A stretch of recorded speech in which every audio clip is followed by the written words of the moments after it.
Good morning, everyone. It's so good to be live here on LinkedIn and great to see all of you. This is very exciting. This is the second episode of Coffee and Conversations, and I'm really excited today to be joined by a fabulous guest, Peggy Kotsopoulos Bilsey. And Darcy had hoped that she would be here this morning. She's unfortunately fallen ill. Nothing serious. She will definitely be thinking about us this morning, but that won't stop us having a great conversation. So I'm, rather than hanging out on pictures, I'm going to bring Peggy right in and do some proper introductions of Peggy.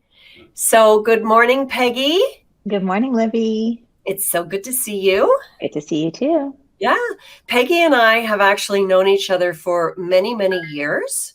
We worked together and way back Yeah. when we were both at a firm now called Invesco. And we've taken, both of us, new career directions. And Peggy has become a registered holistic nutritionist. Peggy lives in New York City, but is from Canada, from Toronto, Canada. And, you know, she is, I feel so honored. Like, Peggy is the real deal and famous. Peggy has authored several books. I have one of her cookbooks, which is absolutely fantastic. She was actually called the It Girl of Alternative Health by Dr. Oz. She has been a regular on the, is it Good Morning America or is it Today Show? Today Show, Access Hollywood, the Talk, and she has pre-COVID traveled across the United States and Canada speaking, and these days is doing an awful lot of work helping organizations help their employees maintain healthy bodies. And healthy bodies and healthy minds is what we're talking about this morning. So thank you so much, Peggy, for being here. Thanks for having me. All right. So, Peggy, you know, I was thinking about this morning, and the last 16 months has been nothing short of insane. Yeah. But, you know, when we all locked down, we did it together. We were a global community working through this pandemic together. So if you were a mother with school-age children, you had a collective community behind you, all trying to figure it out.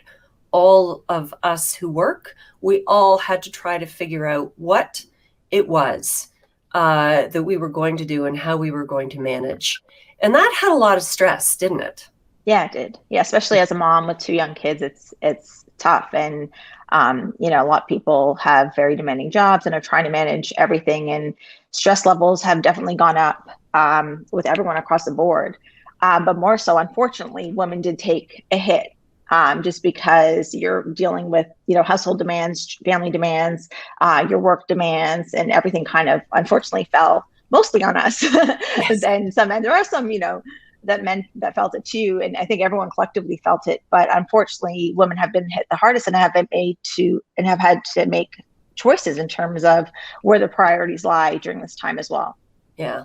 And, you know, let's just dig a little bit deeper into that before we move into what's happening now.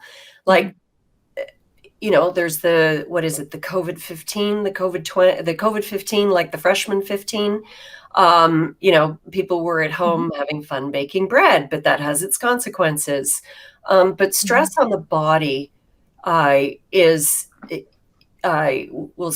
stress triggers a lot of bad habits. I know I've always been an emotional eater and have struggled with that over the years. So what are some of the things that happened to us early on in the pandemic from a kinesthetic and from our bodies? Yeah, well, I mean, to begin, even prior to COVID, there was the WHO actually defined burnout as a global phenomenon. It's actually an ailment that people are dealing with, and 55% of people in the workforce were dealing with burnout.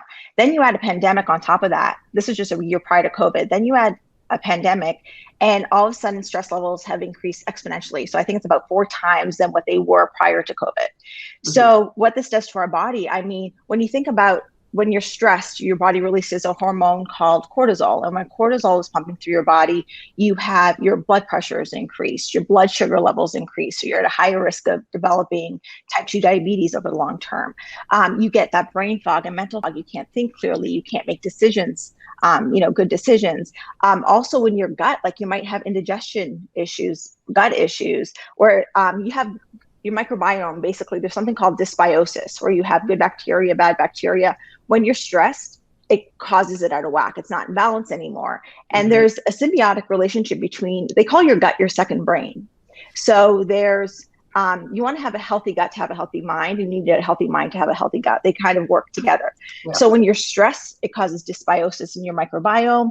And 90% of your serotonin is housed in your gut. So that's your happy neurotransmitter, your feel-good neurotransmitter. So that's all out of whack.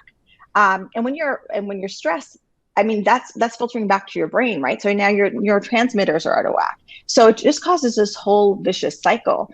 So, I mean, weight gain is, yes, a part of it, because you do have a hard time losing weight when you're stressed. Cortisol, you don't have the ability to burn fat when there's so much cortisol pumping through your body. So yeah, that's an aspect of it, but the long-term consequences to your health is, even worse in terms of so many other factors. So there's a lot that we can be doing to kind of, bring our body back. And the thing is, this happened 16 months ago, and there's a lot of change, and a lot of change creates stress. Now, people have kind of gotten used to it. So a lot of people are like working from home and got into the routine, and they're like, hey, and in some aspects, it's a better quality of life, because now you don't have to commute, 2 to 3 hours a day or an hour each way.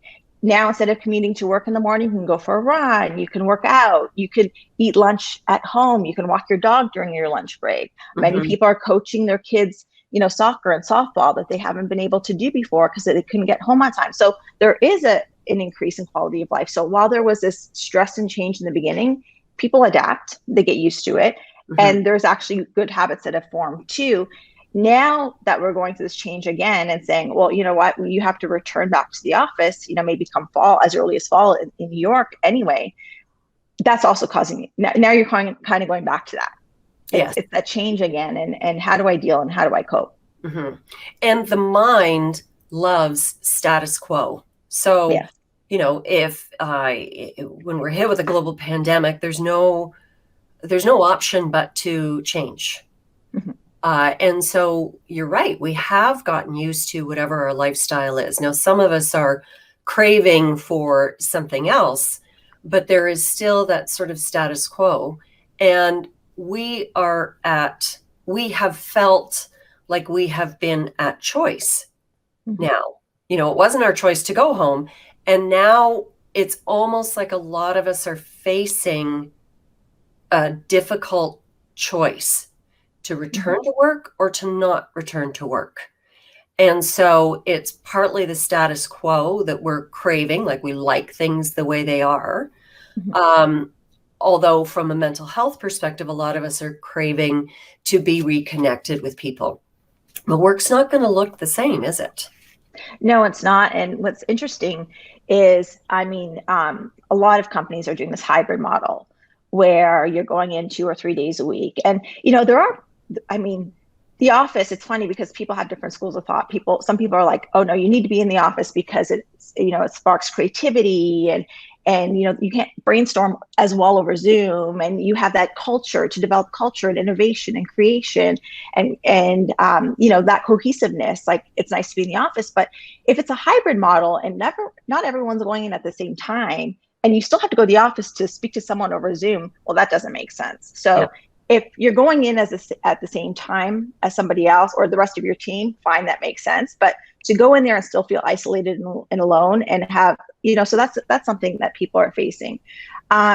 So it depends on, I think what companies are doing is trying to offer flexibility, because just even in the New York Times yesterday, they were saying that the younger demographic are like, we don't have to go into the office. We've proven over the last year and a half that we're just as productive and we don't need to go in. And employers are wondering how to retain these people, because you have to offer that flexibility. They don't want to lose their employees. Mm-hmm. And then some people are being faced with, like in New York, for example, the issue is offices are shut down. I'm leaving. I don't have to be in the city. So I'm going to move to Colorado or move to Texas or move to wherever I can, or where my family is. And now they're being forced back into the office. And so it's, well, some people have bought homes in these places. So it's kind of like, instead of asking for permission, I'm going to ask for forgiveness later. So now they're being forced back in, even if it's a couple of days a week. Yeah. And so it's, do you go back? Do you stay there? If you stay there, they're going to maybe give you a pay cut, because they're saying you can't expect to make a New York salary living in Colorado. Yeah. And so there's a lot of choices that people are being forced to make, and that's creating additional stress. It's that uncertainty. And so it's trying to work with the employers to have that flexibility and what works best for yourself. But for a lot of people, it's going to be making hard decisions. Yeah. And, from an organizational perspective, when you talk about things like employee engagement, being flexible and allowing for people to make choices is certainly very key. But, I can't help but think about Gallup, who are one of the top surveyors of employee engagement globally. And one of the aspects of engagement is having a best friend at work. Mm-hmm. And if your best friend isn't there on the same day that you are, and you're still not connecting, there's a lot of, I can just imagine there's a lot of work that has to be done in the background to reconfigure what employee engagement even looks like. Mm-hmm. Because it's not the same as what it was when you're in what is essentially a virtual organization. Or maybe it is. But, research will have to be done to sort of pan that out. Mm-hmm. So, worry, doubt, and fear. I come from the philosophy, the work that I do, whatever you're thinking about is what you will create. Mm-hmm. And so from a behavioral science perspective, Darcy's not here to back me up, but I think I know enough. I don't have a PhD, but, simple thing, confirmation bias. Right? We look for evidence to support how we're feeling or what we're thinking. And whatever we get emotionally connected to is what we will create for ourselves in terms of an environment. And so worry, doubt, and fear is what a lot of people are feeling right now. Mm-hmm. So easy for me to say, well, just switch it up. What is the opposite of worry, doubt, and fear? And start thinking that way. What are some of the things that people can do that don't sound, there's much more to it than just sort of saying it and it will happen. But what are some of the things, you talked about the brain and body working together, mm-hmm. that if you're doing good for the body, it will help to influence the mind? Mm-hmm. Yeah. So from a nutritional or wellness perspective, when we talk about stress and that whole thing, it's, we kind of want to eliminate that brain fog, because a lot of times we can't think clearly. We have mental clutter. We feel overwhelmed. We can't kind of get through that fog and making clear decisions. So I talked about how they impact on your gut health. Well, just getting your gut in check will clear your mind, and you'll be able to think clearly and make decisions better. So just even adding a probiotic into your diet, eating probiotic rich foods, but just taking a daily probiotic supplement and eliminating sugar. So sugar causes the brain fog, that refined carbs, eating clean really does make a difference in terms of mental health and clarity. Wine, we've all been drinking more, right, over COVID. No. I think that's no, not you, me. Right? But it's a thing. Like we've all, everything's closed except, the liquor stores. So that's something that everyone's been doing more of. And unfortunately, like one glass of wine or, one beverage, you feel more relaxed, you feel better, it kind of takes the edge off, because it increases GABA, which is another neurotransmitter that promotes that feeling of calm and relaxation. But what happens is, after that kind of the GABA, increase, it plummets lower than normal levels. So then you feel down, you feel kind of anxiety ridden, and you feel like you can't think again or make decisions. So you actually feel more stressed later on. So the more we do this and the more we have this temporary GABA high, we have very, very low GABA-lows. So it's kind of like this vicious cycle. So trying to cut that out for a little bit, just to make your decisions. Just if you're trying to make clear decisions and get rid of that mental clutter and focus, if you just cut out, the sugars and alcohol just for a period of time, you will start to get that mental clarity.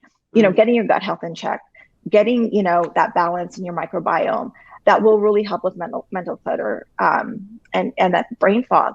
Meditation. Something simple. Download the Headspace app. If you don't have the Headspace app on your phone, just download that. 10 minutes a day makes a huge difference in terms of reducing cortisol levels over the long term. Just 10 minutes a day. Start with 3. They have the option to choose 3. You don't even, go to 5. Do whatever you can, but try to work your way up to 10. And getting good quality sleep. Mm-hmm. So a study showed that sleep, those who had work stress and those that didn't sleep well, that have poor sleep, have a 3 times greater chance of getting cardiovascular disease just by work stress and improper sleep. So just, trying to create a good habit, set a time every single night, try to go to bed earlier instead of, doing other things or logging on. Now that we're working from home, some people might be logging on later. You might get, stuck on a Netflix series, whatever it is, we're going to bed later. And we don't have, it's not like you have to get up to get ready for work, to do the long commute. So people are sleeping later and their sleep is being disrupted. So just trying to get a good quality sleep. Also, there's something I want to talk about, something else for a second. And I talked about the weight gain and, the impact to your body, but long-term chronic stress can actually shorten your lifespan. Mm-hmm. So there's something on the end of your DNA strands called telomeres. So it's kind of like a protective cap, almost like a shoelace. You look at a shoelace, it has that little protective cap from preventing it from fraying. That's what your DNA strands have. And they can actually study, if you look at your telomeres in your body, the longer the telomere, the longer your lifespan, your longevity.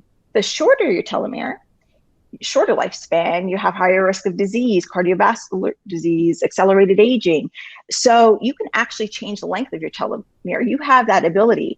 And stress is the number one thing that actually shortens your telomeres. So that's why it's so important, not just like the weight gain and all that kind of stuff, but just really taking control of your stress and mental well-being impacts like every aspect of your life.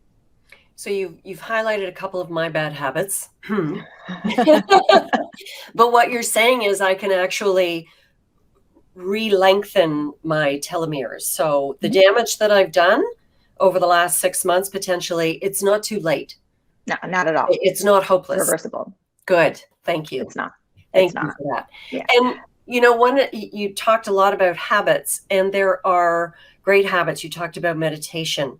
The one thing in the work that I've done is very clear, and that is how you language what it is that you want, right? So a lot of people say, well, I got to change my habits. I got to stop eating so much. I got to stop drinking wine. I got to stop staying up so late, right? That's the way we kind of frame it up in our mind, whether it comes out of our mouth or whether we're just thinking about it that way.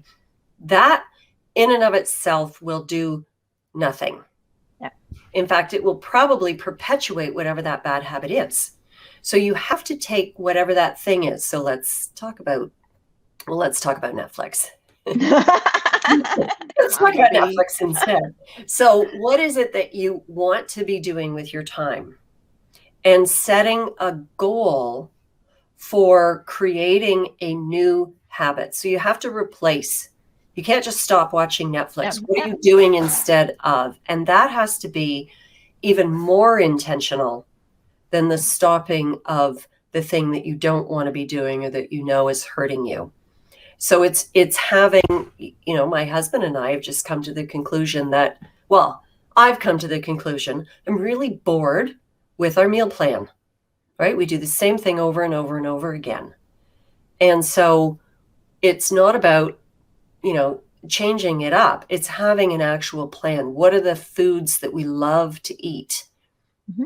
And then we'll go buy them, as opposed to I'm bored with what it is that I'm eating. So it really is a full mind body experience that you have to recognize before you can actually make changes. Yeah, and it's not just about like cutting things out. Like that doesn't sound fun, and Yeah. we tend to not stick to things if it's that way. But I mean, there's it's just like doing one thing, like whether it's like drinking more water, whether it's adding a probiotic, whether it's doing a 3-minute meditation and working yourself up to 10-minute a day. Mhm. Downloading the Headspace app is step one. So it's just kind of like setting, like you say, in terms of setting goals. It doesn't have to be everything at once. It could just be something small and you'll start to feel better. And once you start to feel better, you're like, let me add something else. Let me do something more. You'll start to think clearer. You'll be able to make better decisions very quickly without, feeling overwhelmed and cluttered. So if you just start with one little thing, it'll perpetuate you to do more. Yeah. I think that's really key. So what would be, from a healthy body perspective, what would be 2 or 3 things that people could start doing as small habits and small practices? So I think the easiest thing to do in the morning is before you eat or drink anything is getting a glass of water, room temperature water, and you don't want it to be too cold, and just squeezing fresh lemon juice in it, drinking lemon water every single morning, at least 30 minutes before you eat or drink anything else. What that does is when you're sleeping, your body's healing and repairing, your liver, liver. And it's not just from the alcohol, it's from everything. It kind of filtering through all the toxins. And what it does is the lemon kind of like squeezes it and gives it a little like ring through in the morning that just like really helps to flush all the toxins out of your body. Again, if we have really clogged up liver, that's where we start to have that brain fog as well. So doing that, great for your health. So just adding lemon water. Trying to do, again, like that sleep thing is really, really important, just to ensuring you're getting enough rest to make decisions. It helps to reduce that anxiety. It helps to lower blood pressure over the long run. There's so many benefits to sleep. It's probably one of the most important things that we can do, is making sure we get enough of it. And then a third one, I would say probably add a probiotic supplement to your diet, making sure you're doing that, because the gut health, like I said, is the foundation. Stress and gut health are probably the foundation for all health over the long run. Mm-hmm. So, and I think from my perspective, it's really setting a goal. So you want to take small steps and small practices toward the goal and be in action toward it. But what is it that you're doing this stuff for? Right? So start to really envision the person that you want to be, the life that you want to have, the career that you want to have, and really start focusing on a goal. And from a goal perspective, a great habit is to wake up every morning thinking about, and if you can, writing down your goal. Your subconscious mind is most open before you go to bed at night and before you wake up in the morning. Or sorry, not before you wake up, as you're waking up in the morning. So when you're drinking that lemon water, it's a perfect time to sit down and take 3 minutes and write down your goals stated in the positive. Not what you want to stop doing, but what is it that you want, whether that's in your life, your business, or your career. At nighttime, be really aware of the thoughts that you're going to sleep with. Right? We carry our stress into our sleep. And so I think that must be one of the keys to a great sleep, Peggy, is think about your goal. Say it to yourself. Think about the good things, gratitude, right? Such a powerful exercise. And fall to sleep with that in your mind instead of the person that you're angry with or the situation that, because that's what you're going to wake up thinking about too. Mm-hmm. And I've practiced that and it works. Yeah, I practice that too. Yeah. It's great. Yeah. Well, Peggy, we're coming to the end. I want people to know how they can get in touch with you. So leaders in organizations, you want to bring Peggy in to talk to your teams about the things that they can do to prepare for whatever kind of continued work from home, back to the office, hybrid model that you're thinking of. Peggy does some fantastic work. She's got an entire presentation with a million more tips than what we've talked about in this half hour. So Peggy, how do people get in touch with you? Yep, you can go to my website, peggyk.com, or you can email me directly at peggy@peggyk.com. And yeah, I work with a lot of corporations doing, right now it's over Zoom, so it's pretty easy. And you can have even with clients, a lot of organizations not only do it for their employees, but they do it for prospects and clients where they have, it's like a value add service that they offer to them.